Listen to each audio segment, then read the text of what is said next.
దేవీ నవరాత్రులకు అమ్మవారిని గాయత్రీ దేవిగా రెండో రోజు అలంకరించుకుంటారు.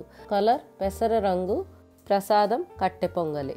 కట్టి పొంగలు ప్రసాదం తయారు చేయటానికి ముందల ఒక ఎంటీ కుక్కర్ తీసుకుని దాంట్లో 1 కప్పు వైట్ రైస్ తీసుకోండి, 1 కప్పు పెసరపప్పు తీసుకోండి, దాంట్లో తగినన్ని నీళ్లు పోసుకుని శుభ్రంగా 2 సార్లు కడుక్కోండి.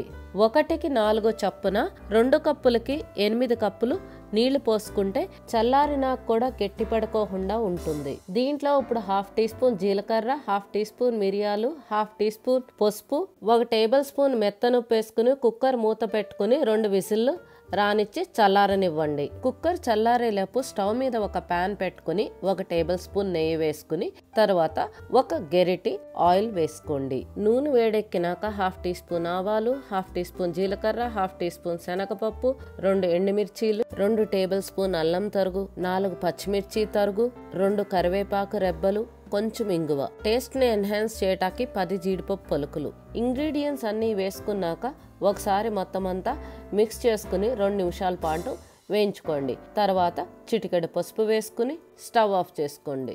కుక్కర్ మూత తీసుకుని ఒకసారి కన్సిస్టెన్సీ చెక్ చేసుకోండి. కన్సిస్టెన్సీ కొంచెం గట్టిగా ఉంటే వేడి నీళ్ళు పోసుకుని అడ్జస్ట్ చేసుకోండి. నాకు ఈ కన్సిస్టెన్సీ అయితే సరిపోతుంది. స్టవ్ మీద పోపు తీసుకుని ఈ కుక్కర్లోకి ట్రాన్స్ఫర్ చేసుకుని మొత్తం అంతా ఒకసారి మిక్స్ చేసుకుని సాల్ట్ని చెక్ చేసుకోండి. అంతే, సింపుల్గా డే 2 గాయత్రీ దేవికి ఇష్టమైన కట్టె పొంగల్ ప్రసాదం రెడీ అయిపోయింది. ఇది అమ్మవారికి నివేదించి ఆవిడ కరుణా కటాక్షాలకి పాత్రులవ్వండి.